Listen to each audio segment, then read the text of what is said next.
Welcome to the Dr. Frank and Steve podcast with your hosts, Dr. Frank Williams and Dr. Steve Snodgrass, MD, FACS, where we discuss a broad range of topics without limitations. Let's get to it. Here's Dr. Frank and Dr. Steve.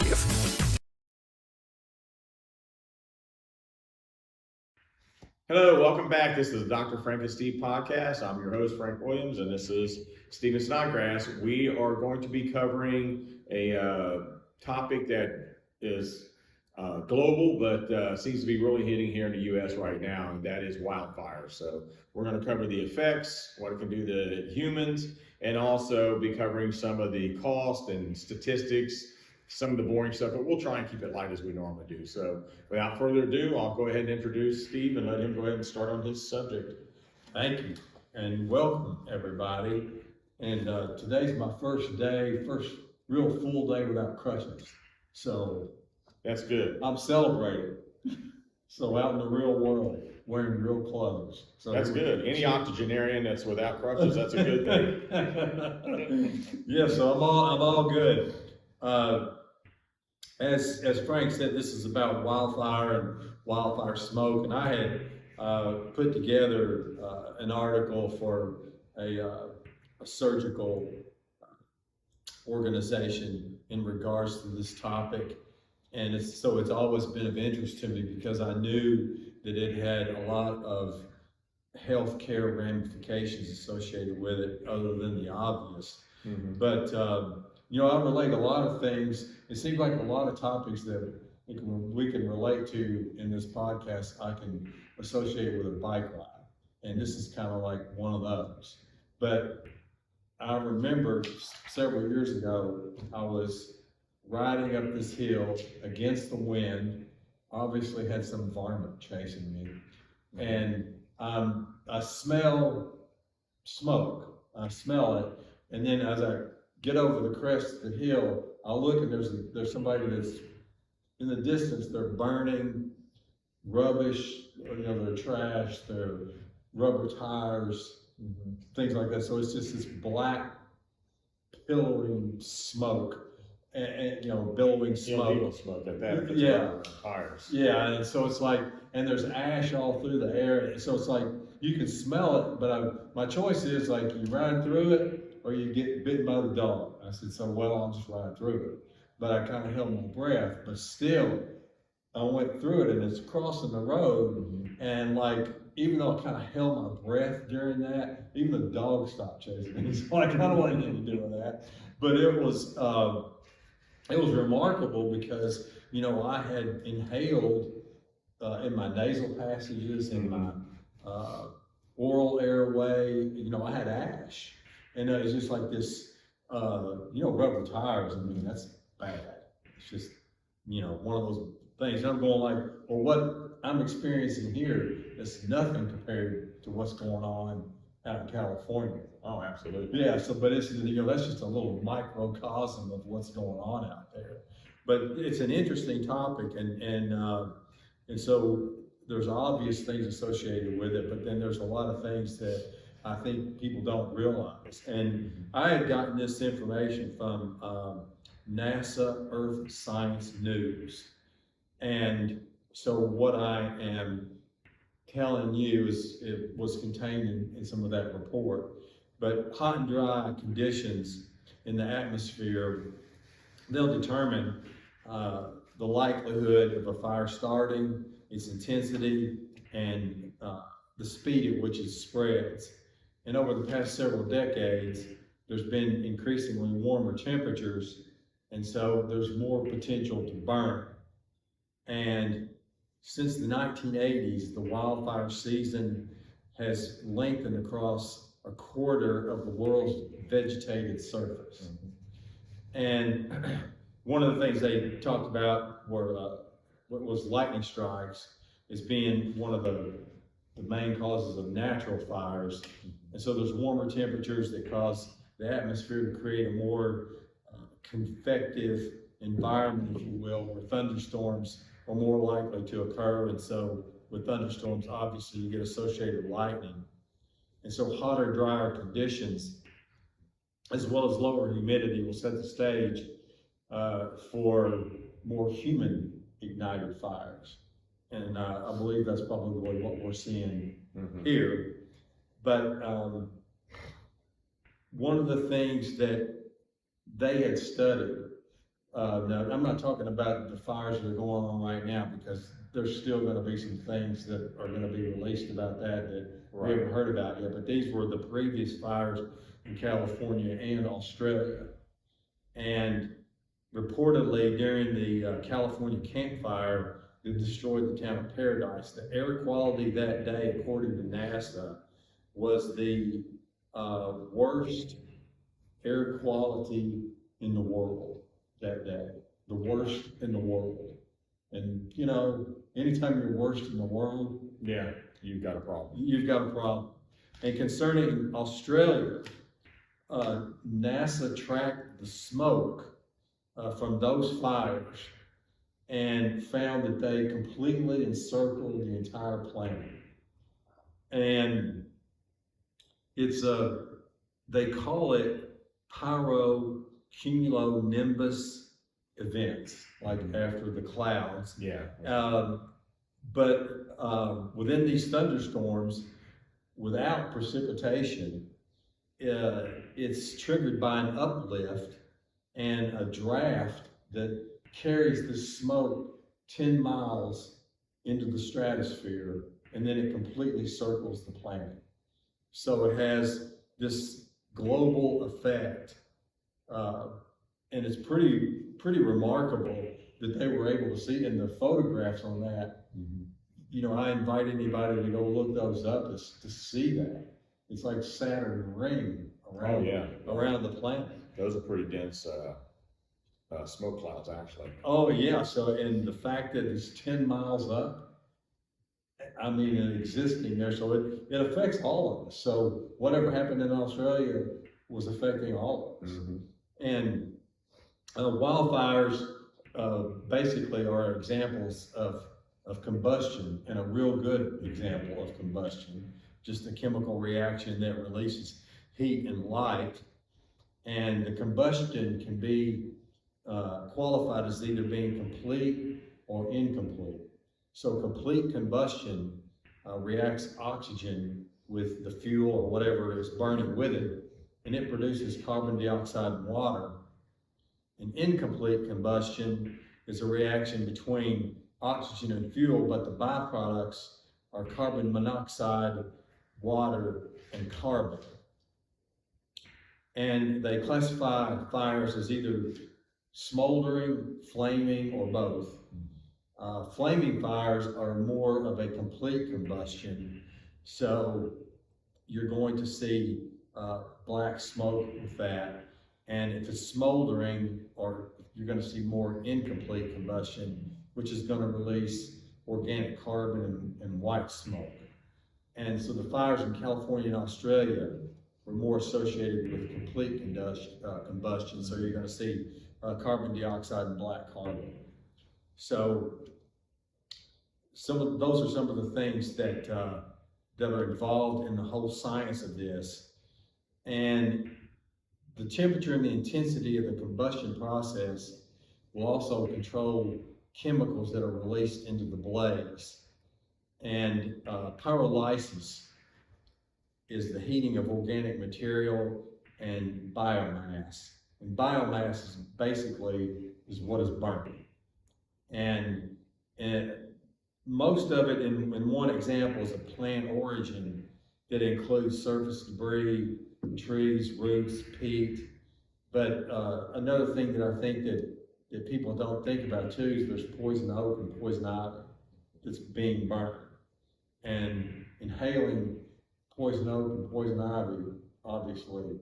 Amongst other stuff, yes. Yeah, so that doesn't really add anything positive, that's for sure.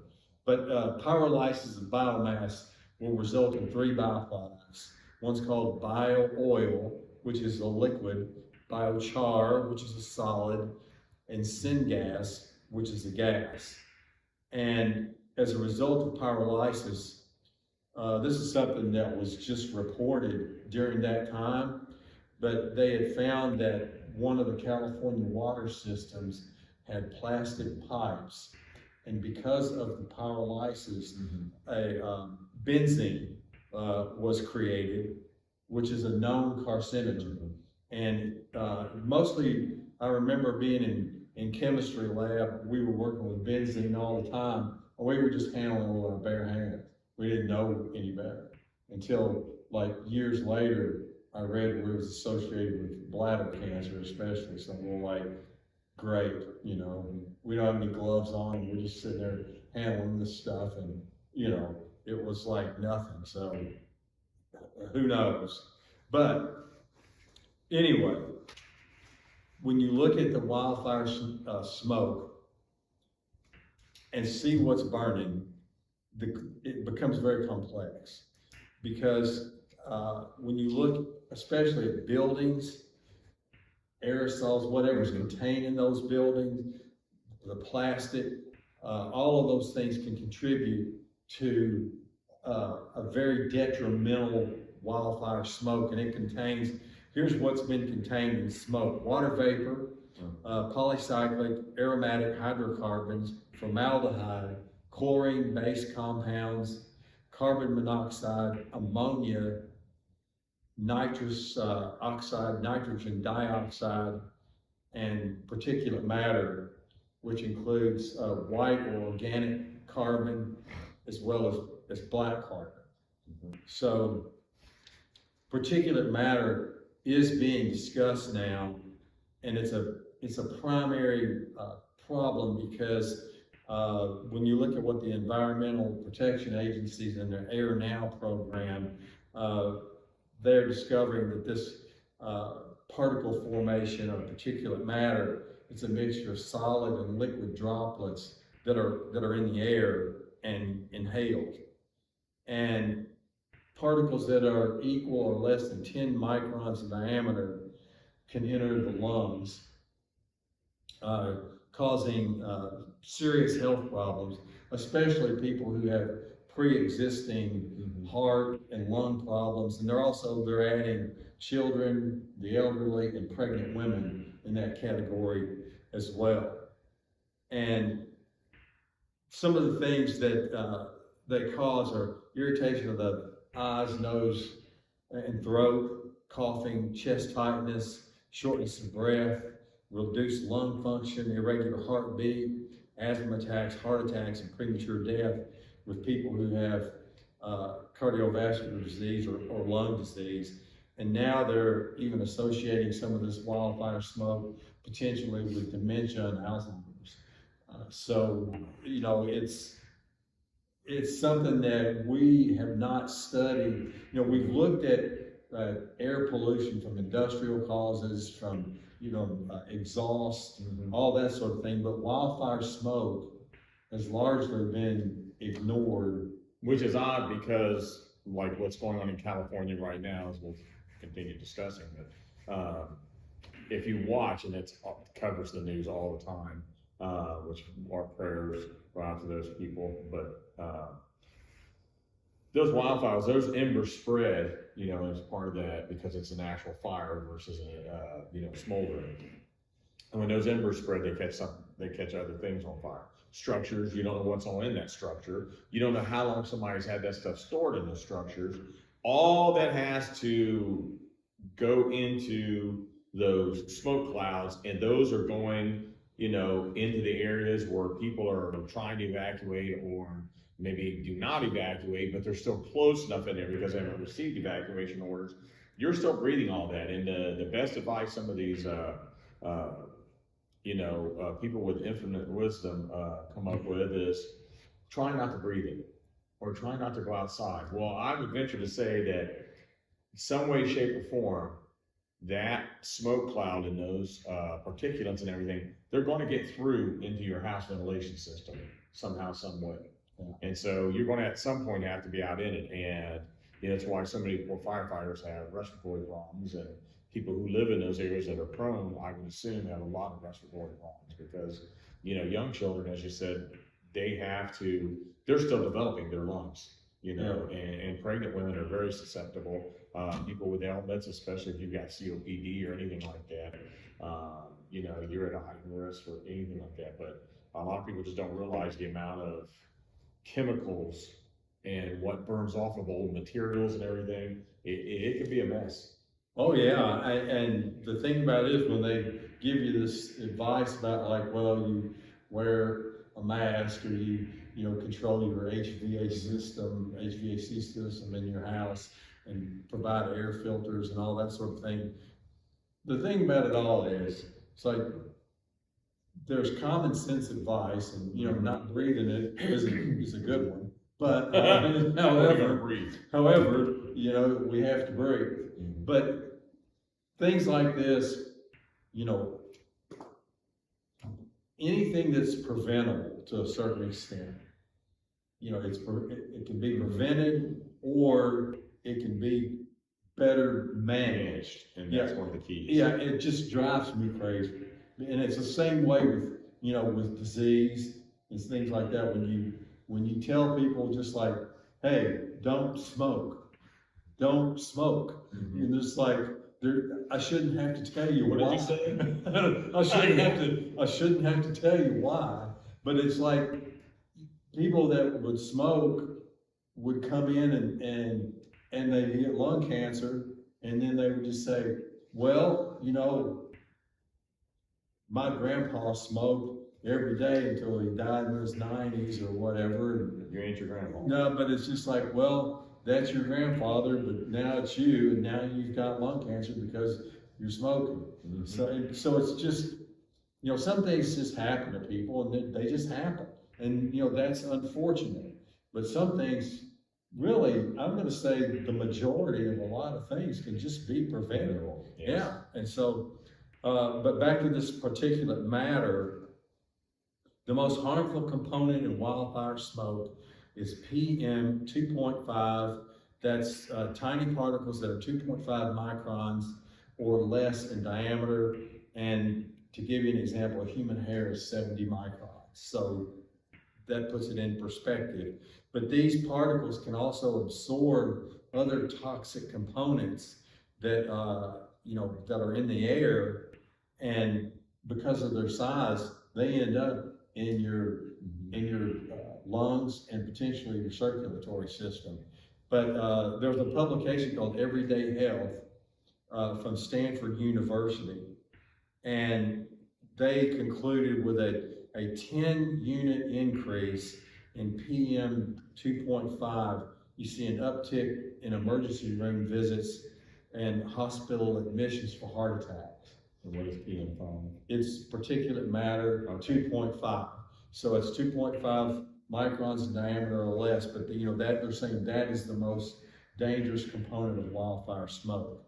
And there's limited studies on wildfire smoke. And I don't really know why so much, because it's been around for a long time, but I think it's just more common now than it's ever been, it seems. I don't have all the statistics on that. But there's ongoing research into the wildland firefighters concerning increased risk of lung cancer and cardiovascular disease.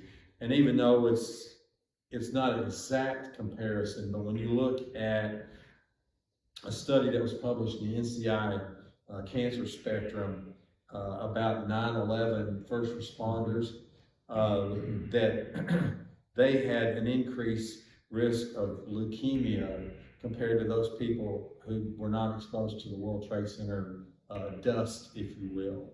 So this corresponds to some of the other studies that have been submitted and worked on with the Leukemia and Lymphoma Society. So the question is that are you going to see increased blood cancers and other cancers in firefighters who are treating or who are working with wildfire smoke? So, and my short answer to that would be probably so. I would think that they, even though it's a little bit different, there's still some of the, whatever's inside a building at the World Trade Center would be inside buildings and homes.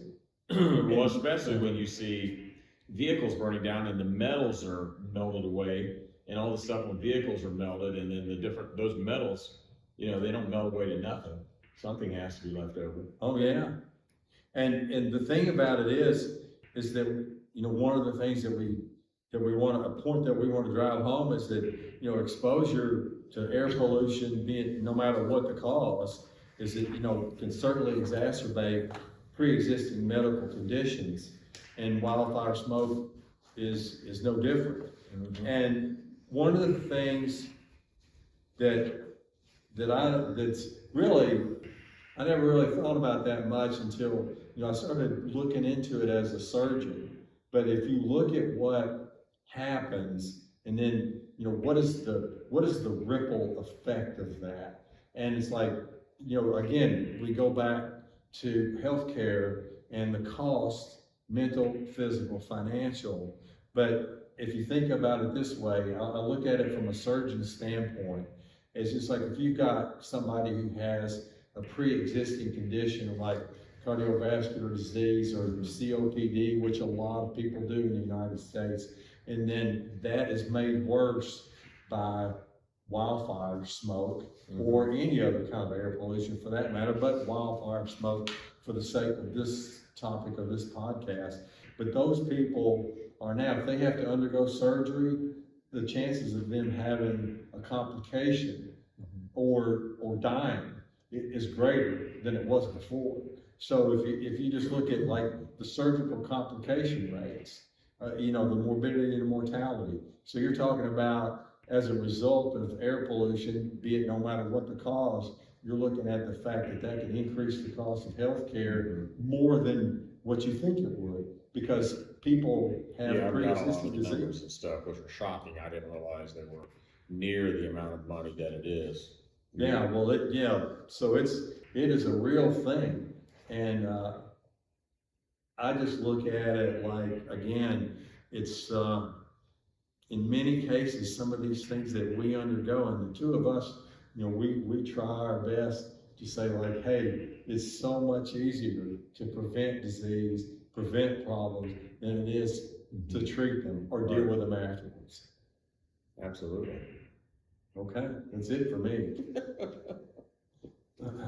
That's it. Thank you. Have a good night, folks. So, as Steve was saying, you know, the cost in healthcare, you know, according to recent data, and different, not just surveys, but statistical data taking cost, and there are complete costs, but on average per year, which this year is going to be one that's going to be way up there, the total cost of wildfires is estimated between $394 billion to just under $1 trillion a year, including property damage, that's healthcare associated costs, exposure, all that, depending. And that's the United States. That's astounding. That is astounding. That is just... property damage in 2023, which is just going to be blown out of the water this year, because there's already like 12 or 14,000 structures destroyed in California with the wildfires. We don't get into politics, but you do have some people that are morons that are over that. I'm talking from professional level, from like the fire department and people who are administrating emergency services. I'm not talking about, I don't care what, you know, brown cream you use or this person does or whatever for photo ops. Everybody knows what we're looking at it. Google brown cream from the 50s. A little dab will do you. Yeah, a little dab, that's it. Yeah. So in 2023, wildfires destroyed just over about 4,300 structures in the U.S. and more than 3,000 homes. It's the California wildfires right now going on have way blown past that. And they figured that the average cost to suppress these wildfires in the U.S. yearly is an estimated cost of around $3 billion, which brings me to one of my little tangents.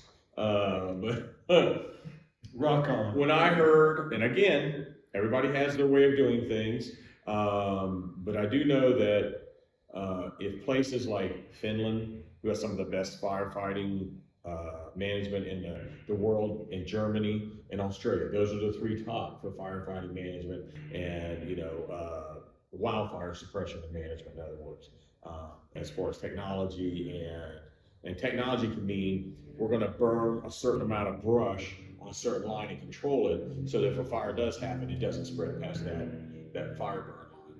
And so they are some of the best in the world. And why we don't, and I'm hoping that we learn from them and bring some of their experts over here to help ours, because we can be a little arrogant here in the U.S. sometimes, a little too much for our own good. But if you look at the fact that when these wildfires in California first started, like I said, I'm not jumping on the bandwagon. There are enough people out there, experts, that are ripping people. But my thought was, okay, we can't use certain aviation, assets because they use seawater.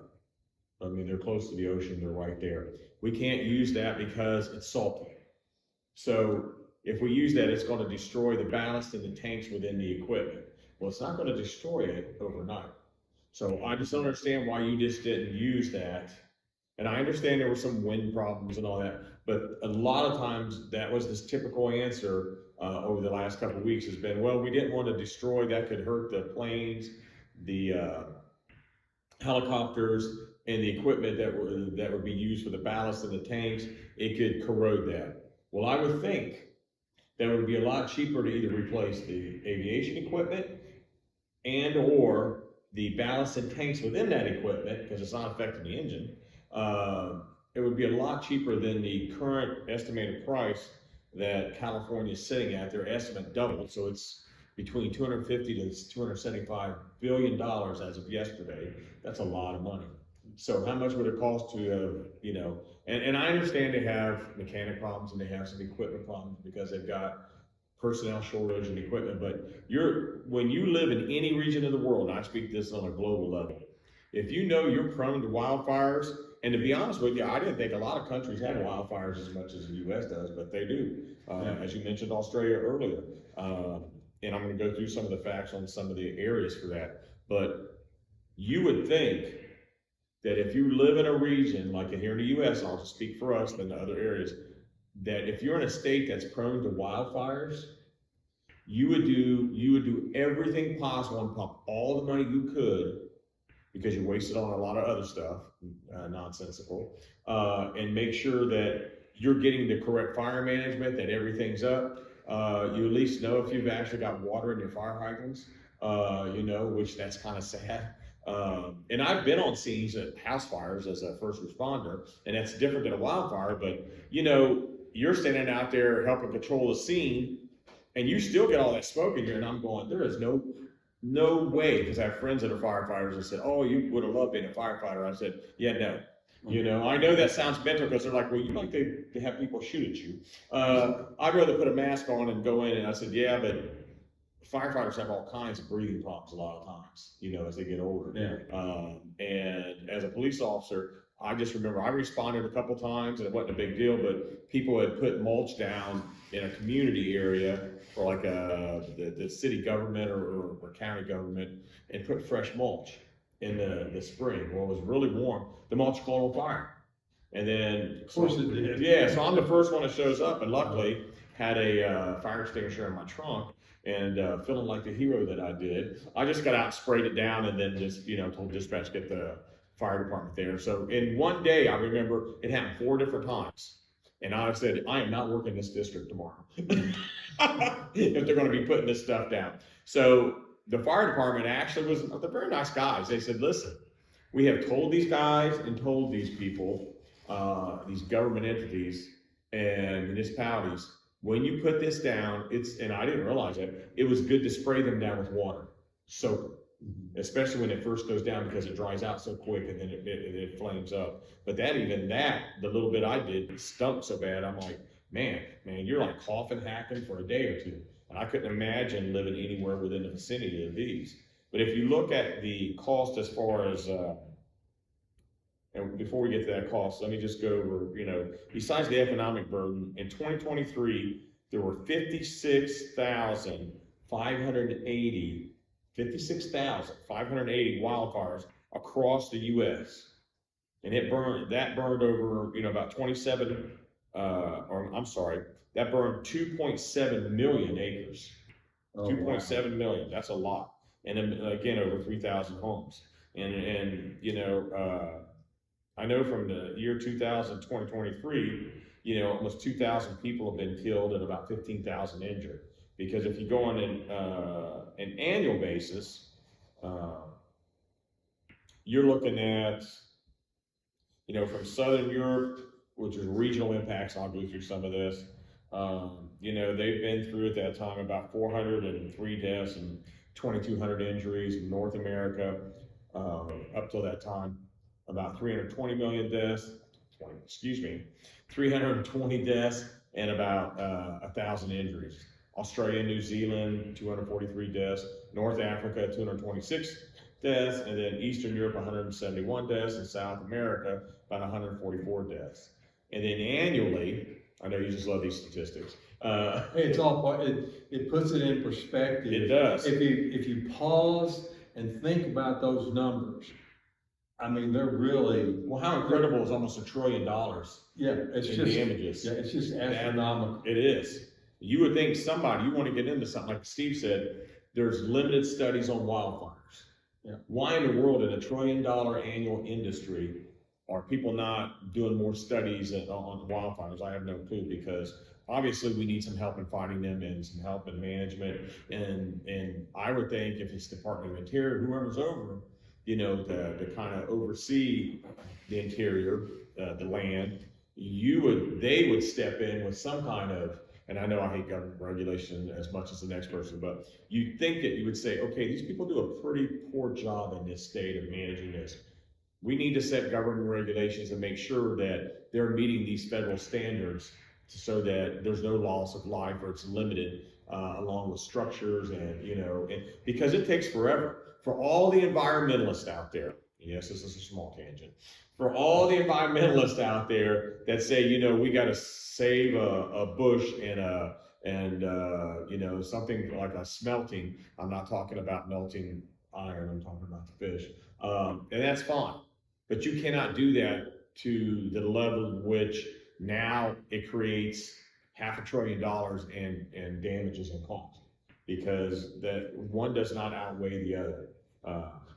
As far as lives go, livestock, pets, people. There's some horrific stories out of these wildfires. Like I said, we're talking about wildfires not just specifically California, but they just happen to be on the hot seat, no pun intended, right now. I sound like Biden coming out, didn't I? With that little pun. A little bit. Yeah. Worldwide, when you take a look at that, it's incomparable, the amount of money that is spent and that is done. And like I said, this year, it's probably going to be one of the highest ones on record, if not the highest, because of the number of people injured, killed, just because of the United States is adding globally to that, and the amount of money that's going to have to be, because when you destroy those acres, they just don't regrow back pretty quick. They've got to be cultivated, they've got to be cleared from structures, you're going to have rebuilding, there's got to be new, new utility grids put in. All that stuff comes into play. So that's like, it's literally like, if you look at the pictures and you look at it and listen to the experts, it's literally like the Blitz. It's like a bombing that happened in World War II that just destroyed places, or like when we were in Iraq, and we just kept destroying places. Our government, and this is a true fact, sometimes would rebuild a structure up to 3 times at a cost of, those structures would be over $1 billion. They would get destroyed again, they'd have to rebuild structure from scratch again. So at some point you gotta say, we're gonna kind of wait until all of this settles down and then look at how we can go forward doing this with some competency. But looking forward, you've got a major impact on, not just people, but you've got supply chains, you've got goods and services, you've got power systems, because if the power systems are regionally connected and some get damaged or destroyed, you're going to have issues. And while it's in the winter right now, cooler weather, what are they going to do in the middle of summer? That stuff. And then for us, LA's getting the Olympics in what, 4 years? I think so. Now, yeah, they're getting the Olympics. So, most countries start as soon as they get told they're getting the Olympics. It takes them up to almost the time of the Olympics to get the Olympic Village and all that stuff finished. And so my heart goes out to those people who are trying to organize that, because you're going to not only have to have it finished, you're going to have to probably prove to the Olympic organizations or Olympic committee, yeah, we've got this under control, because we don't need to worry about if the Olympic Village or, thousands of athletes show up, they could get boomed up, as you say, or burned to death, and then everything destroyed. That wouldn't go over too big. It's a ripple effect of everything. So it's like an event will happen and there's going to be consequences of that event that are not even directly related to it, but it's going to affect it anyway. Yes. And so it's like, again, just the cost of human suffering, lives, and the financial costs are just astronomical. And it just makes me wonder, do we need to like get back to Smokey the Bear kind of thing? Only you can prevent forest fire. Hey. It's just like, I thought he was pretty effective. Absolutely. I liked him as a kid. Yeah. I liked him. Yeah. So it's like maybe it's something to bring him back. I don't know. And when people say, well, that don't sound like, that's a lot of, if you look over the years, there's a lot of wildfires throughout history. What was it? In 2003, the Siberian wildfires, I guess called Tigre or something, in Russia, that was 55 million acres. And then in 2020, the Australian brush fire, which are the bushfires we're talking, that's 42 million acres. That's a lot of acreage, and I'm sure that that's not all just brush fire area that's, nothing's there. The same with like in California with the number of acres that's going to be destroyed. Northwest Territories, 8.5 in 2014, 8.5 million acres were destroyed. Alaska, which you might think, why would Alaska have it? But in 2004, the Alaska fire season did almost 7 million acres burn. And then when you look at the Texas wildfire, which is in 2024, actually did 1.1 million acres. And so fire prevention is the way to go, and we have to get a better grip and a better job. Not saying everybody, because some states do a wonderful job, some states do not. But it's just like those states, and I look at it the same way as the states that do skiing, because they have to do, what I forget what that's called, but for the ski resorts and all that, they have to do avalanche control and avalanche management. Mm-hmm. So, I watched a documentary and I thought it was fascinating, where they actually fire little like concussion grenades and stuff into the sides of mountain and controlled blast, so that it gets all that top layer that, and takes it down. It's the same thing with, wildfires, because you see these poor people there in these wildfire areas, and, they're sitting there with a water hose out of the pool, or water hose, trying to put out and soak down their house before the fires hit. Meanwhile, in back of them, everywhere back at them looks like, a napalm went off or something. Yeah, it's incredible. The photographs are pretty unbelievable, really. So, and again, we have to do more studies on this. Yes. And one of the things that that really concerns me is just the healthcare effects of it, in regards to, because I really do believe, and I think it doesn't really take an Einstein to figure it out, but when you're burning something like what's being burned in all these fires, and then the human body is exposed to that through inhalation, and then you're going to get in the bloodstream, perhaps, and how can that not lead to any kind of malignancy?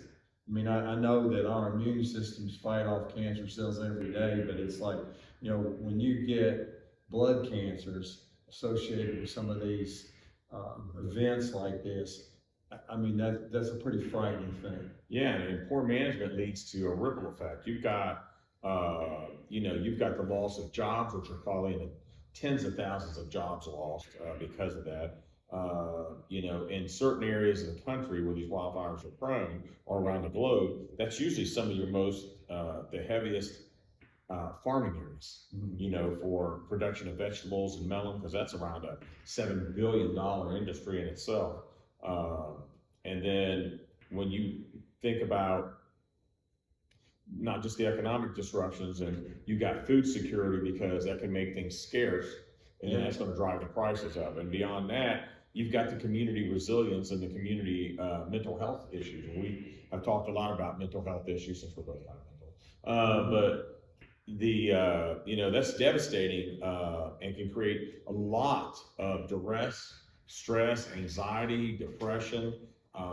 And even in people that have never experienced it before, because you take a traumatic loss, and like I said, the stories are heartbreaking, and our hearts go out to these people, the current wildfires or any wildfires that happen, or any natural disaster. But the main thing is, as long as everybody comes together, get it taken care of now, help the people that need help, and then the government can step in, and community leaders, and get down and say, where do things go wrong? And don't take 6 months to scratch your backside and then figure out what's going on. It's a pretty simple process. You knew the issues you were having during the actual event.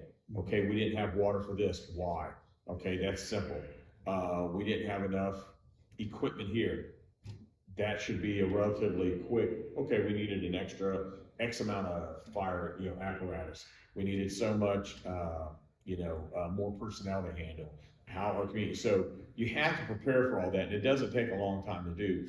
And citizens and community leaders, you need to hold them accountable, and you need to unite, stick together, and I don't care what country it's in, and go after them, and make sure that if they then receive funds from anybody, I don't care if it's a charity, government, wherever, those funds are not diverted, but are used for the intended purpose for what they're meant for. Oh, absolutely. Absolutely. If we don't focus on, you learn from mistakes and that sort of thing, but how many times do you have to keep making the same mistake? Right. And so it's like, they're just such devastating consequences. And you're right, obviously our hearts go out to these people, because, to lose your home is just devastating. But then further down the road, we don't know what the exact cost of this is going to be. Long-term costs. Yeah, there's going to be long-term costs that no telling how much money. Again, you go back and just look at that one thing I said about surgical morbidity and mortality rising, probably because of some of this. How many children are going to have long-term, maybe pulmonary? Oh, it would be like asthma, pulmonary sequelae, that sort of thing. So you're looking at the cost is, when you get right down to it, the cost is immeasurable. It's immeasurable. I learned that, by the way, from my British friends on Open University. Yeah, that's a show. There you go. But we are global in nature. Yes, but anyway, it's a very disheartening to see, and it's a subject that I know that surgeons are interested in it, and probably more so than ever before, because now we're starting to see, like, this is not just affecting what's right in front of us. This is years down the road, and so we absolutely, positively must do better. Absolutely. That's all I have. That's it. And that's all I had. So, well, once again, we come to the end of another show. So we appreciate it, and we look forward to seeing you guys at the next podcast. Stay healthy and stay safe. Thank you so much. Bye.